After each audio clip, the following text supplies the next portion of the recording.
Good evening, and welcome back. I hope last night's tale didn't trigger a nightlight, but if it did, well, you already know why. Because monsters don't just live in forests or fairy tales. Some of them walk city streets, some wear cologne and a smile, and some invite you in for a beer and maybe a movie.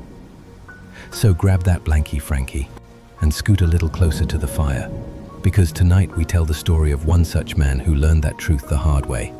The man who ran from the jaws of a real, living cannibal. The one soul who slipped. No, that's not quite right. He didn't slip. He pushed and punched with all he had, and then some.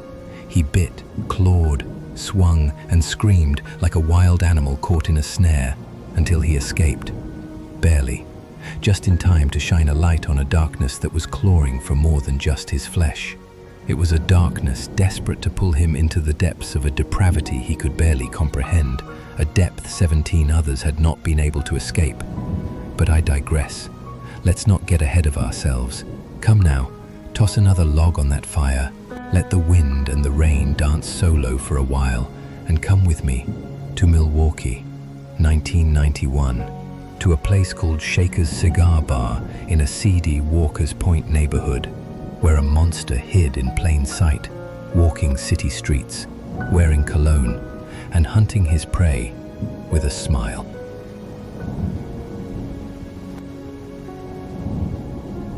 It wasn't always like that. By the time he was 10, he understood what it was to be invisible, and lonely as the depths of the marrow of the bones. Smiles had long lost residence in his soul. Those were for people who were seen and heard and wanted. He was none of those. Before he had graduated, his mother and father had swung the final deadly blows to a marriage that had been anything but loving. And as they parted ways, they left something behind, literally, him. Truth be told, he was simply the casualty in a war no one ever really won. Collateral damage, a ghost in his own story, a boy who gave the word invisible new meaning. And then, the hitchhiker. Young, friendly, just trying to get to a concert. But that didn't happen. Instead, he met Jeff. Jeff offered him a ride and a lie. He offered him a drink, then another. They talked music, lifted weights, laughed. But then he said he was leaving, and something, well, snapped. Jeff decided otherwise. He picked up a 10-pound dumbbell and brought it down. The life went out of the boy who would now never make it to any concert again. But for Jeff, something inside of him suddenly sprang to life. For nearly a decade, Jeff stayed quiet. But quiet doesn't necessarily mean still. He graduated, but barely. Tried college, failed out almost at once. He drifted, alone and invisible as always. Tried the army. He drank that into a dishonorable discharge. He slept in Miami alleyways, couch surfed in Ohio, and finally landed back in West Allis, Wisconsin, with his grandmother, a nice woman, church-going, kind. She didn't ask many questions, even when strange smells floated up from the basement, even when she found a mannequin in his closet, fully undressed, positioned just so, or when the chemicals burned her nose, and her grandson's smile never quite reached his eyes. Jeff told her he was experimenting, cleaning squirrels, studying bones. Sometimes she believed him. Most times, she just turned the other way. But the darkness was building again, humming, itching, and he was making mistakes. He was arrested twice, revealing himself to young boys, touching himself at the fair in plain sight, slipping bit by bit.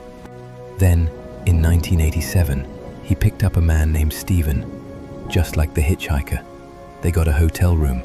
There were drinks, drugs, and, oh my, a man, battered, bruised and broken, who would not be enjoying the rise of the sun from that beautiful balcony view after all. The suitcase was heavy and awkward, and seeping with fluid, down into Grandma's basement it went, and with it, the beginnings of a routine that would serve him well in the very near future. Dissection, preservation, control. Anthony Sears came next, then Raymond Smith, and then the bones began to stack like memories in his closet. But Milwaukee didn't notice. He was as invisible as ever, but now it appeared to be an asset. The monster was growling softly. He was humming, charming, and he'd started to smile. Soon he would leave his grandmother's house behind and move into a place of his own, a one-bedroom tomb where the smell of bleach and blood and death would blend into the hideous wallpaper, where the locks turned inward, where rape, dismemberment, necrophilia, paraphilia, and cannibalism could go on uninterrupted. Apartment 213. Jeff smiled again. The monster had finally found his lair.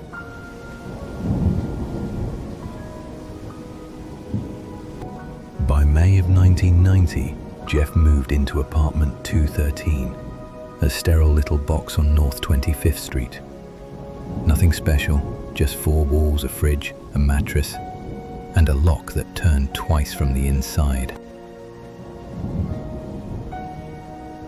He brought in bleach, bought a 57-gallon drum, hung blackout curtains, and started building his temple. Skulls, bones, trophies. A shrine to silence. The smell neighbors complained about? Dead fish, spoiled meat maybe, dead bodies too long on the floor. Inside he was slicing open time, stretching moments no one else could see, turning young men into paper dolls, folded, peeled, arranged, easy prey that made him smile. He lured them in from the clubs, from the bars, from the filthy corners where hunger lived. Young men looking for a drink, a night of kindness and love. He gave them sleeping pills, handcuffs, rope and drills.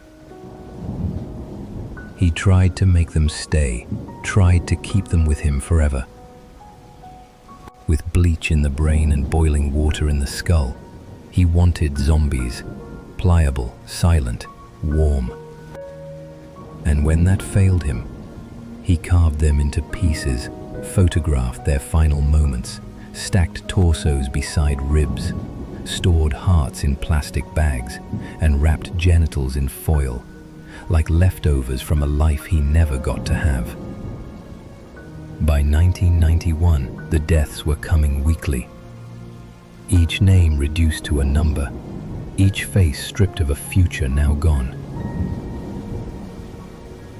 Neighbors heard the buzz of saws, smelled rot through the vents, but still, no one came, no one saw, no one ever saw. And now, that was just okay by him. The sun had long since vanished when Tracy Edwards stepped across the threshold of apartment 213. A quiet night in July 1991. The air was thick, the neighborhood still, and inside that small, cluttered flat, unbeknownst to him, death waited with a grin. Jeff offered him a drink, played it cool, soft-spoken, even a little awkward, said they'd just hang out, watch a movie, maybe pose for a few nude pictures, nothing out of the ordinary, at least not at first. But the deeper Tracy walked, the darker the air seemed to get. The smell was awful, like spoiled meat and sewage. A blue barrel stood in the corner of the bedroom, sealed tight yet oozing something sharp and pungent. Posters on the walls showed men, mangled in black and white. Still, Tracy played along. He smiled, sipped, laughed at Jeff's odd jokes, but every cell in his body had started to scream. His fight or flight seemed to be sitting on the edge of his brain. And there it was, the shift. Jeff pulled out a pair of handcuffs, quick as a magician, and snapped one on Tracy's wrist before he could react. The second cuff missed, and just like that, the room got smaller. Tracy resisted allowing the second wrist to be cuffed and fought like hell to keep that from happening. Jeff held up a butcher knife. His eyes glazed, his voice low and mumbling. Tracy instantly froze, trying desperately to regain control over his breathing, and kept his eye on the hand holding that blade. The knife gleamed.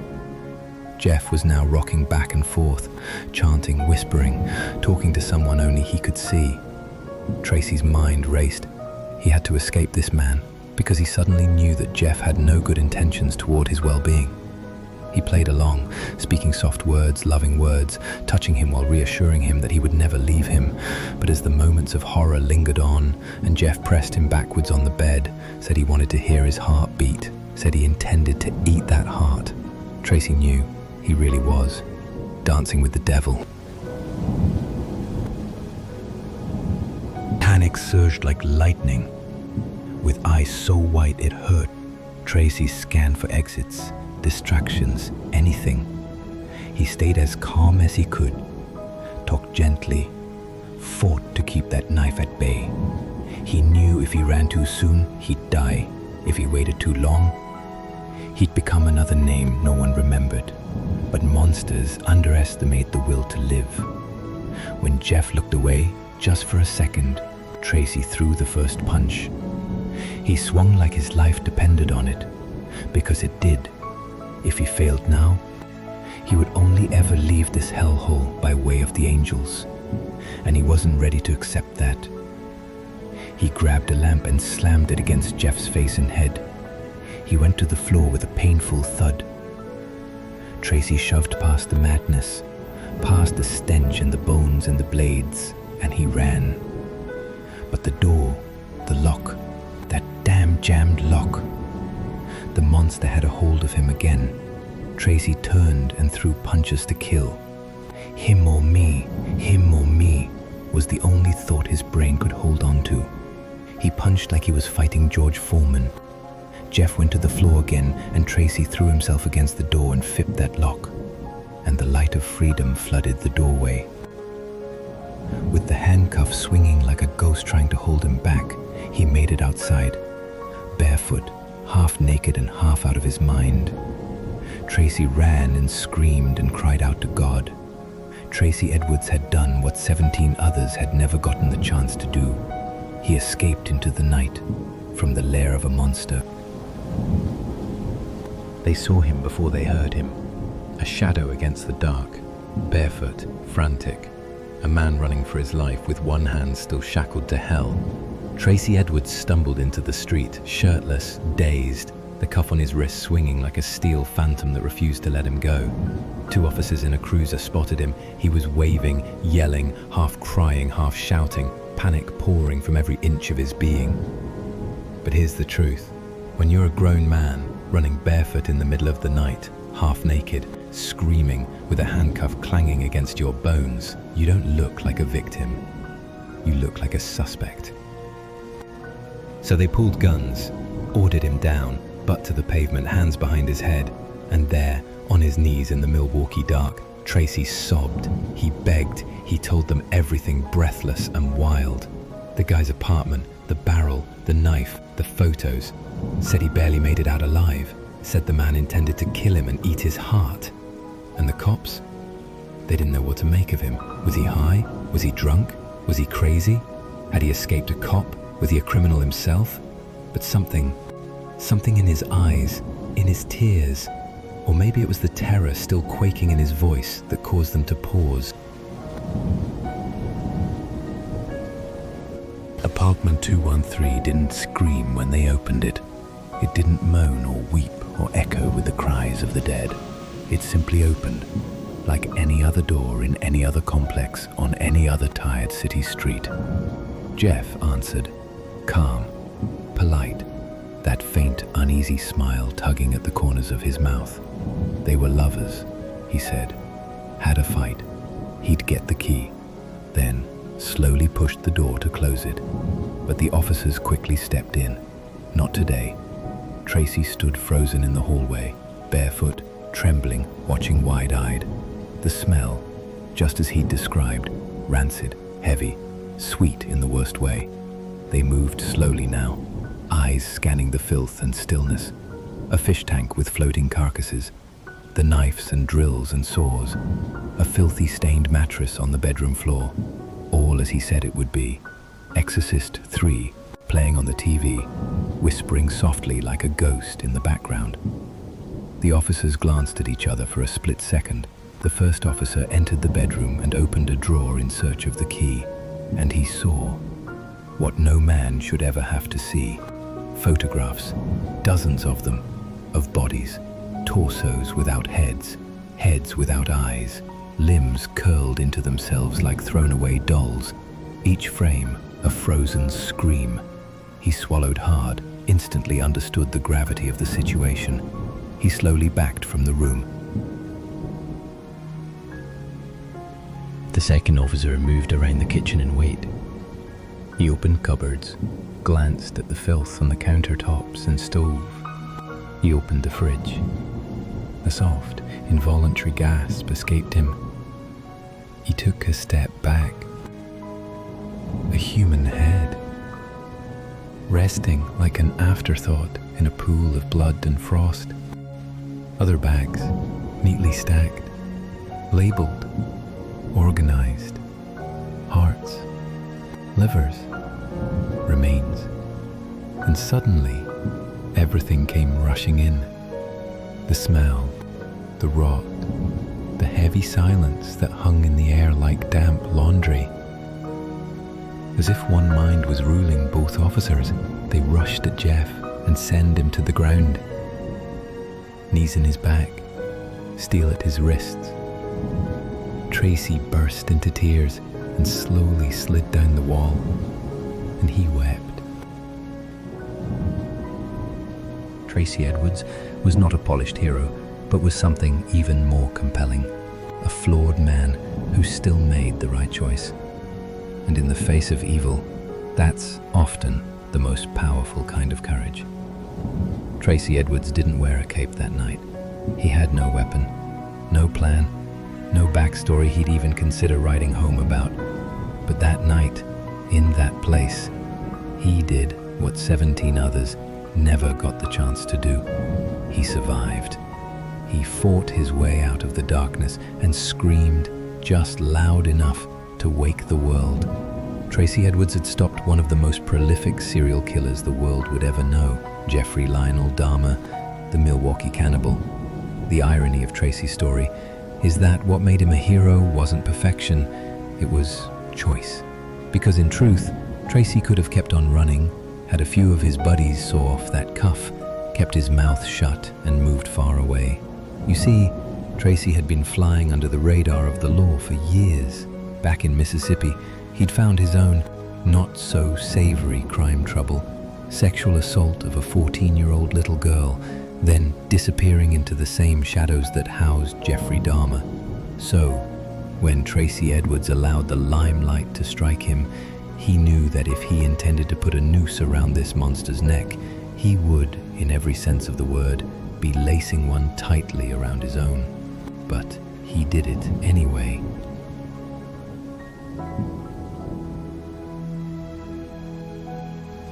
Thank you for listening. This has been Fireside Crime Stories, where the darkest tales are always read by Firelight. If you haven't already, subscribe, and before you drift off, give the fire a little fuel. Tap that like button, then hit the bell so you'll know exactly when the wind begins to rise again, the fire crackles once more, and another story seeps out of the shadows. Until next time, rest well.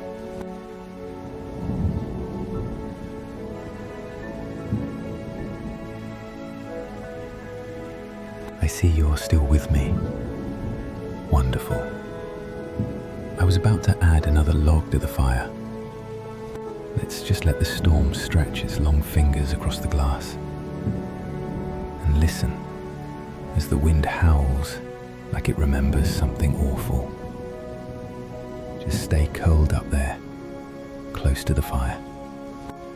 Because the story I'm about to tell, well, it's not one that easily fades away. No twisted lovers or masked deception. No. This one is about something far more chilling. Because this one happened in broad daylight, under a hot Texas sun, clear blue sky, and a sniper's perch, high above a university campus. It was August 1st, 1966, and Austin, Texas was hot.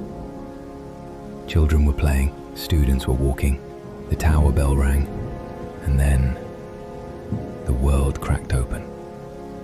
Charles Joseph Whitman, former Marine, Eagle Scout, scholar, son, killer. He brought with him a trunk filled with rifles and rage, a carefully packed lunch, and the kind of silence that only comes before something breaks. He had planned every step, mapped every hallway, even left behind letters of apology, if you can believe that. But long before the bullets fell like rain, before he scaled the 27 stories to his perch in the sky, something inside him was already screaming. Before the tower, there was the boy, blonde-haired, blue-eyed, a Texas son born in 1941, the kind they said had promise written all over him. Charles Joseph Whitman, raised under the shadow of a god he could never quite reach, and a father no child should ever have to call sir. Not just strict, brutal. A man who carried a belt like a badge, and whose love came with fists, fury, and fear. Charlie learned quickly, smiled on command, obeyed like a soldier, prayed like a sinner. And when he was punished, he took it like a man, even when he was still just a boy. By 6, he could dismantle and clean a rifle in the dark. By 10, he was the youngest Eagle Scout in the entire state of Texas. By 12, his fingers danced across piano keys like they belonged in Carnegie Hall. The papers said he was gifted, his teacher said he was golden, but no one asked about the bruises on his mother's arms, or the silence in Charles's eyes when the front door slammed. Because Charles Sr. didn't just break furniture, he broke spirits, his wife's, his son's. The walls of their home held secrets soaked in blood and control. And young Charles? Well, he carried those secrets with him everywhere. He wore the mask, held the smile, kept his room spotless, his books in order, his life on schedule. Like if he could control the outside, maybe the inside wouldn't come apart.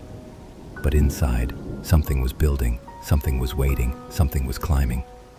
Not just a child's rage, not just a victim's grief, but a tower, brick by invisible brick, rising in silence, fed by pressure, stacked with shame, anchored in pain. And the higher that tower grew inside him, the more the boy began to disappear. By 1961, the Marine Corps had Charles in their grip. They took the boy his father had molded and sharpened the edges. They taught him to fight, to lead, to kill, not with passion, but with precision. He became a sharpshooter, qualified, decorated, deadly, could put a round through a target's eye from 500 yards out, without blinking, without flinching. But war didn't make him violent. It just gave his inner chaos a vocabulary. And for a while, the uniform helped. Structure gave him silence. Orders drowned the noise. The Corps saw promise in him and handed him a scholarship to the University of Texas, mechanical engineering. They thought they were investing in a future, and they were. They just had no idea what kind. Civilian life, however, proved quieter.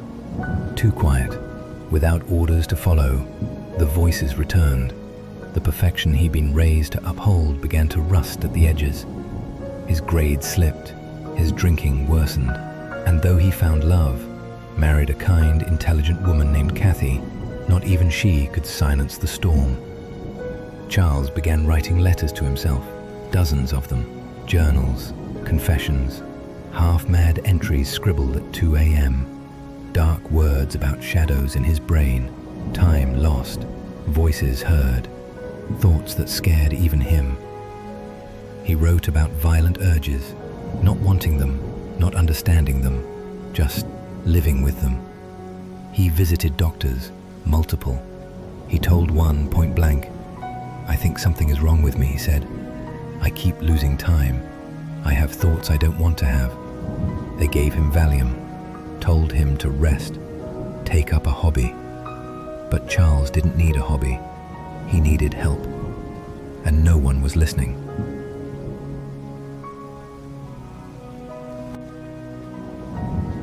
The pressure began to rise, like heat trapped in a sealed jar.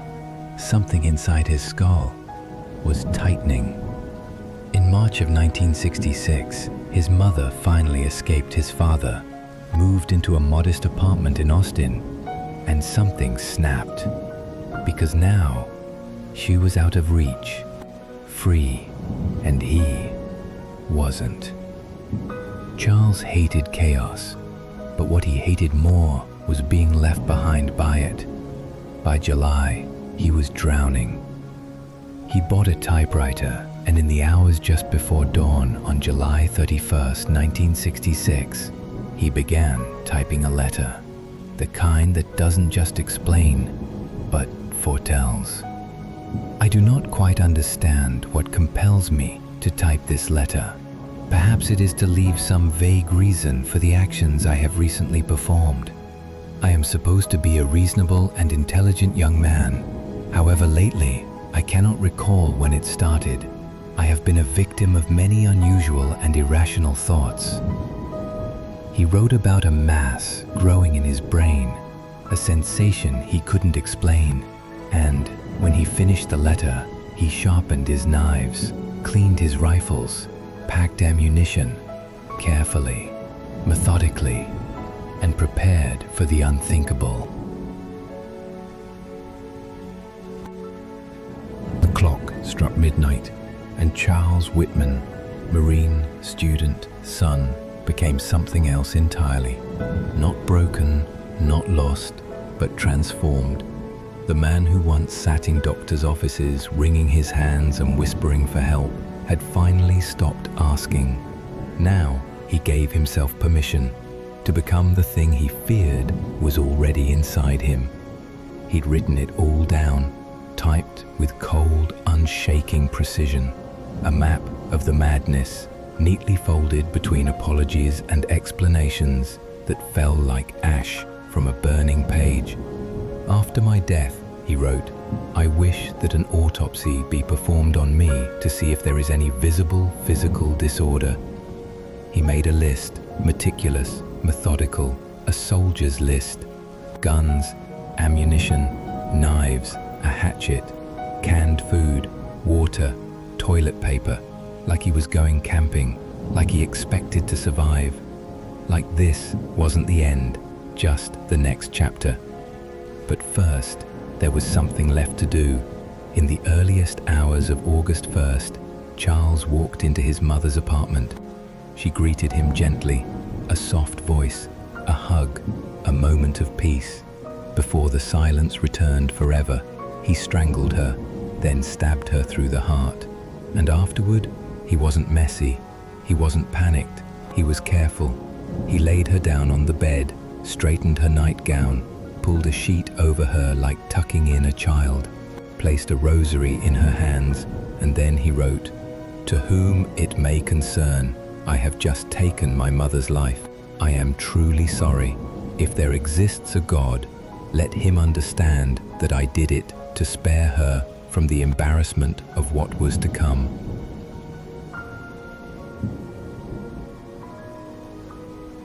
No blood-stained rage, no screams, just a plan.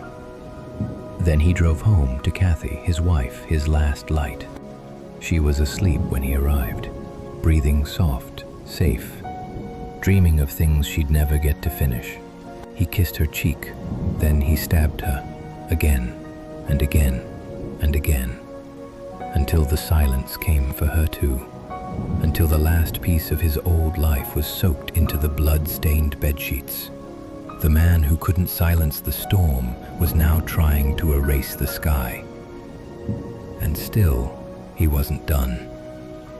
At 5:45 a.m., Charles Whitman loaded his car, a footlocker packed with rifles and shotguns, a 6mm Remington, an M1 carbine, a .35 caliber pump action, a .357 Magnum, a Luger. He packed over 700 rounds of ammunition, a transistor radio, canned peaches, a pocket knife, binoculars, earplugs, a bottle of deodorant, everything a man might need to spend the day on top of the world. He drove to the University of Texas, parked like any other student, walked in like any other man, except this man carried death under his button-down shirt. A blueprint of blood, a countdown already ticking, and ahead of him, stretching up into the wide Texas sky, was the university's tower, a watchtower, a lighthouse, a monument. It loomed, it beckoned, and as the sun cracked the eastern horizon and campus bricks caught their first light, Charles Whitman began to climb, not toward heaven, not toward escape, but toward infamy.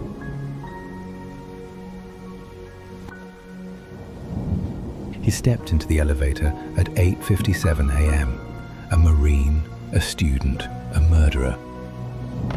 But to the receptionist, he was just a polite young man with a clean shave and steady hands.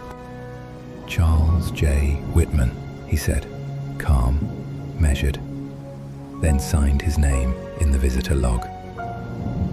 Nice handwriting. The case he carried looked academic, no different than one that might hold research notes or textbooks. But inside, it held something far less civilized.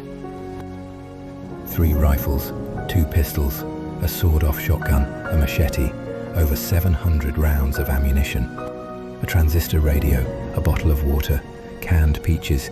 He was packed for war. The elevator climbed slowly, humming like it didn't know, didn't feel the tension growing in its gears. Floor after floor, until the 27th, the top. He stepped off, paused, looked around, the small service area just beneath the observation deck. Then he lied, told the workers nearby that he was delivering equipment for a research project. They let him through. Why wouldn't they? He looked like he belonged, he always had. But as soon as they turned their backs, he moved with purpose. He dragged a dolly cart across the entryway, shoved filing cabinets in front of the stairwell, jammed the elevator doors open, blocked it all, every way in, every way up. And then he stepped onto the observation deck. The sun beat down, merciless and high.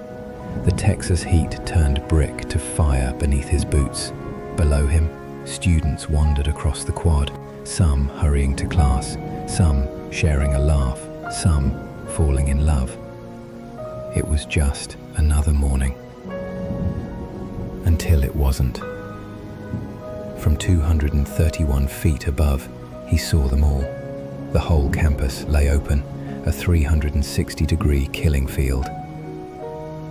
And he took his position, as if on patrol, methodical, focused, dead calm. The first shots were mistaken for construction, hammer strikes, pipes falling, until bodies began to drop, one, by the turtle pond, near the tower steps, on the sidewalks leading to the library. Chaos bloomed slowly, like a nightmare trying to wake itself. People screamed, but didn't know where to run. Bullets didn't come from alleyways or broken windows. They came from above, from the tower, from a man they couldn't see. He adjusted his scope, aimed for heads, backs, mothers shielding children, teenagers frozen in shock. There was no method to the madness, just precision, a cold, merciless rhythm. At 10:16 a.m., police radioed the first report. Shooter, tower, University of Texas campus. But by then, the nightmare had already begun. Claire Wilson was the first to fall, 8 months pregnant, walking beside her boyfriend Thomas Ekman, dreaming baby dreams, talking about names, planning a future. A single shot shattered everything. The bullet tore through her stomach, ripped through the life inside her. Her baby died instantly. Claire collapsed. Thomas bent to help her, his face twisted in panic, his hand reaching for hers when a second shot struck him in the chest. He died beside her, on the hot concrete, one hand still outstretched, and the silence, that awful split-second silence, gave way to screams. Panic swept the campus like a brush fire. Students shouted, dropped books, ran for trees, dived behind fountains and benches. Some thought it was a prank, firecrackers, a car backfiring, but the bodies kept dropping. A teenage paperboy, his bicycle wheel still spinning as he lay motionless. A young man crawling to help another, cut down mid-crawl. A teenager who came with water for the wounded dropped before he reached them. Whitman paced the perimeter of the deck like a reaper in boots. Not hurried, not frenzied, deliberate, precise. He picked off students crawling for cover, sent bullets skipping off the pavement like stones, struck a man behind a trash can, hit another under a hedge. People tried to hide, but how do you hide from the sky? Some laid still, pretending to be dead, praying the heat wouldn't cook them alive. Others made a run for it, zigzagging between bodies, between gunshots, between moments. And yet, not everyone ran. A math professor, calm, brave, sprinted into the chaos, dragging students to cover. A bullet tore through his arm. He wrapped it in a shirt and kept running. Civilians used typewriters as shields, used their own cars as ambulances. They drove the bleeding to hospitals, hand on horn, one eye on the tower. Police arrived and scrambled to respond. Snipers climbed nearby rooftops, set up positions, scanned the clock tower's edges for a clear shot, but there was none. Whitman had every advantage: height, cover, camouflage. He ducked between pillars, used the architecture like a chessboard, appeared and vanished, fired, hid, waited.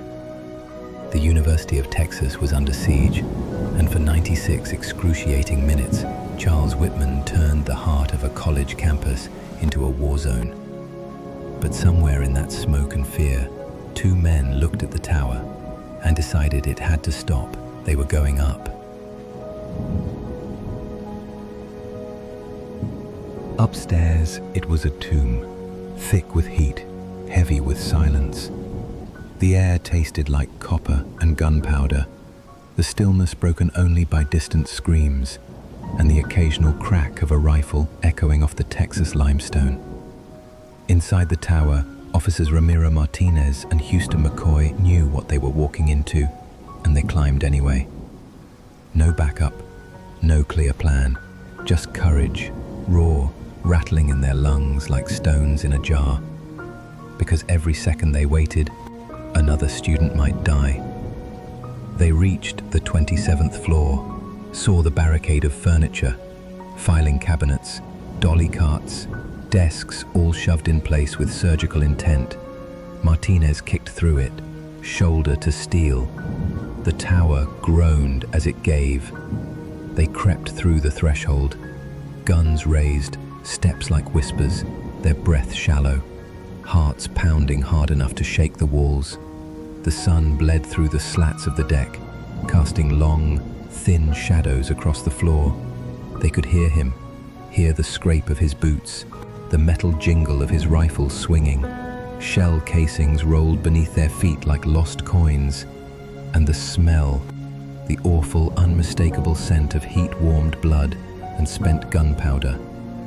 Whitman was pacing, calm, focused, peering over the ledge, the world below still unaware that the monster was no longer alone. He didn't hear them, not yet. The echo of sirens and screams drowned out the stealth of heroes. Martinez saw him first. His revolver came up slowly, steady, just as Whitman turned, too late. The Marine in the tower didn't see the bullet coming. He staggered, his eyes wide. Then McCoy stepped forward, silent no more, and he pulled the trigger.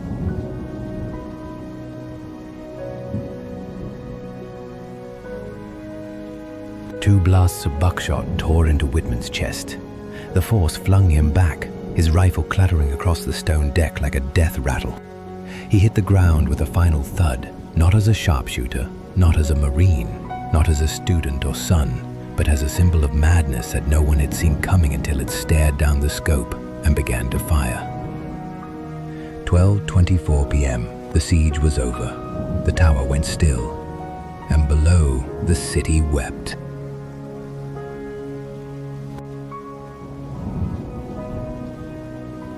Down below, the silence was deafening. The smoke had cleared, but nothing felt clean. Bodies still lined the South Mall. Blood dried fast on hot pavement. Shoes lay where people had run right out of them. A tricycle leaned on its side, its rider long gone. The echoes of gunfire hung in the air like the scent of burnt metal. Impossible to ignore and impossible to explain away. The questions came fast.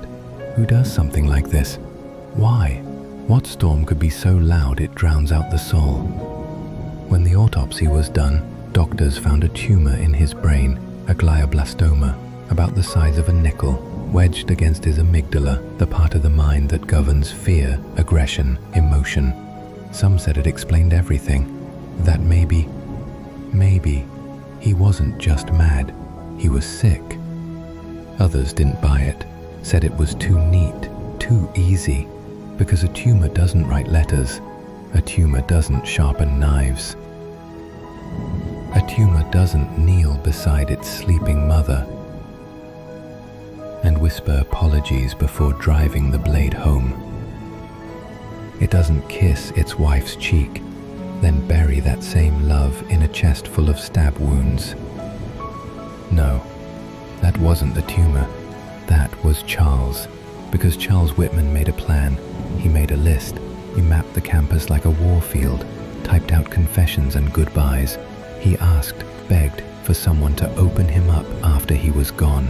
I do not really understand myself these days, he typed. I am supposed to be an average, reasonable and intelligent young man.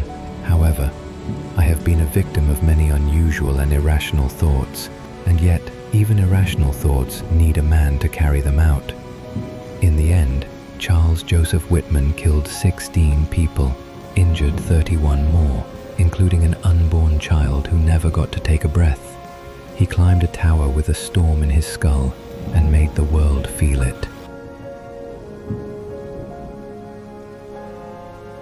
The tower still stands, stones scrubbed, windows replaced, but the shadow he left behind never really washed away. Charles Whitman became something more than a man that day. He became a whisper in the lecture halls, a flinch in the breeze that cuts across the plaza, a name no one wants to say out loud, but everyone remembers when they look up.